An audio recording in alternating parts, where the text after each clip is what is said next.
Good Morning Business, French Tech. 6h45 sur RMC Découverte et sur BFM Business. On va parler de performance énergétique des bâtiments, comme souvent, parce qu'on en parle quand même souvent sur BFM Business, avec cette pépite Citron, avec Vianney Raskin. Raskin ou Raskin ? Raskin. Bienvenue sur le plateau. Vous venez de lever 20 millions d'euros pour poursuivre votre activité. On peut tout faire avec vous. On peut suivre ses factures, faire son audit de performance énergétique, sonder sa température. Ça sert à tout. Ça sert surtout à accélérer la transition énergétique. Citron, c'est une société spécialisée en efficacité énergétique qui a maintenant plus de 10 ans et qui s'est toujours donné la même mission, accélérer la transition énergétique. On a commencé par le faire en créant des offres de conseil quand on était encore étudiant avec Maxime Pertu, mon associé. Et aujourd'hui, on continue en développant des technologies qui vont permettre de collecter toutes les données liées à l'énergie dans un patrimoine immobilier pour restituer à son utilisateur des outils d'analyse, des outils de suivi de l'impact des actions de performance que vous pouvez mettre en place, etc.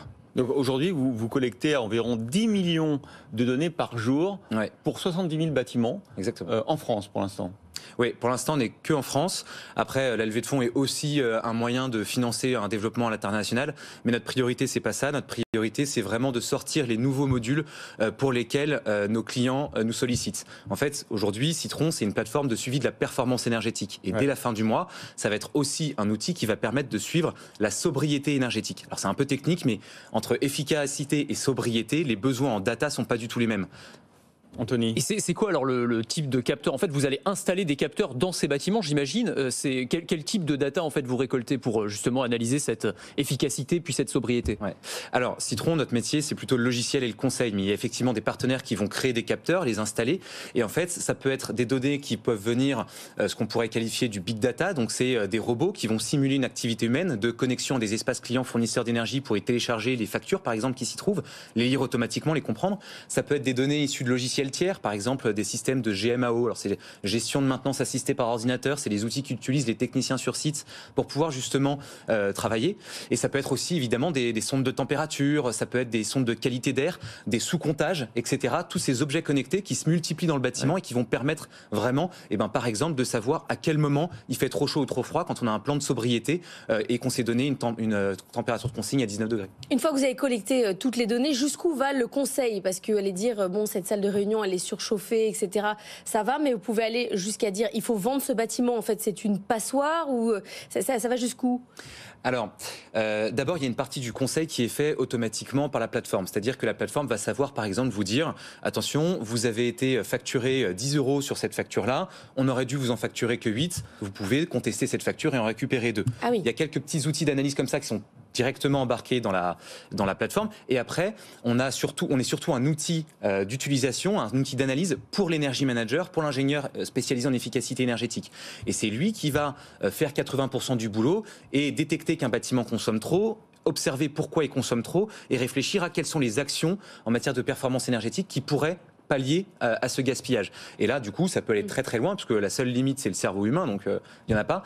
Et nos ingénieurs, en général, vont jusqu'à le conseil sur l'action de performance énergétique, en disant quel est l'impact en termes d'émissions de gaz à effet de serre, en termes de réduction d'émissions de gaz à effet de serre, en termes d'économie d'énergie financière, et jusqu'au financement des travaux et le conseil dans le suivi de la mise en place des travaux. Est-ce que ça pourrait aller, notamment si vous avez des clients chez les promoteurs ou les investisseurs dans le logement, jusqu'au DPE, au diagnostic de performance énergétique, parce que vous savez qu'il y a beaucoup de faux, de malfaçons dans ce domaine-là, et or on sait que ces DPE ont un impact considérable sur le marché de l'immobilier, sur le marché locatif, sont en train de bouleverser le secteur. Est-ce que vous pourriez contribuer à avoir des meilleurs DPE ? Alors, on a les qualifications qui permettent de faire des DPE, et la réponse, c'est oui, bien sûr, on peut améliorer le DPE d'un bâtiment.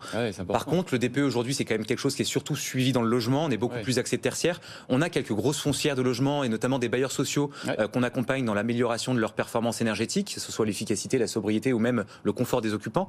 Mais aujourd'hui, le DPE, jusqu'à aujourd'hui plutôt, on s'était toujours dit que c'était quelque chose de beaucoup trop flou, quelque chose de pas suffisamment pointu pour permettre de faire des actions de performance énergétique efficaces. Aujourd'hui, comme vous l'avez souligné, il y a un contexte qui change et des obligations qui nous obligent à se reposer la question de qu'est-ce qu'on doit faire vis-à-vis de ce DPE. Après, il faut trouver un modèle. Est-ce qu'on arrive à être rentable en faisant un DPE pour du logement quand on est une société comme la nôtre ? Prochaine étape, l'eau. L'eau, tout à fait. Alors l'eau, vous avez probablement vu le dernier rapport de l'ONU qui est sorti fin mars en prédisant que l'eau serait l'un des plus gros problèmes, enfin l'une des prochaines crises majeures. Et en fait, les technologies de Citron, les technologies qu'on a pu développer, globalement, c'est un interface qui va servir à collecter de la donnée, la trier à travers une base d'équipement, une base de bâtiment, pour pouvoir après y plugger des modules qui vont servir à analyser l'efficacité, la performance, le suivi d'exploitation, etc. L'eau, au même titre que l'énergie, c'est quelque chose qui d'ailleurs est déjà sur la plateforme Citron, mais uniquement axé que sur la lecture automatisée de factures. C'est quelque chose qui ne va pas assez loin, puisque malheureusement aujourd'hui dans l'eau, en France, c'est fait d'une certaine manière que les factures sont difficilement lisibles et automatisables. Demain, avec les sondes de température, enfin même dès aujourd'hui, avec les sondes de température et les sous-compteurs, on va être capable justement de sortir un nouveau module sur le sujet. Merci beaucoup Vianney Raskin, fondateur de Citron, d'avoir été notre French Tech ce matin.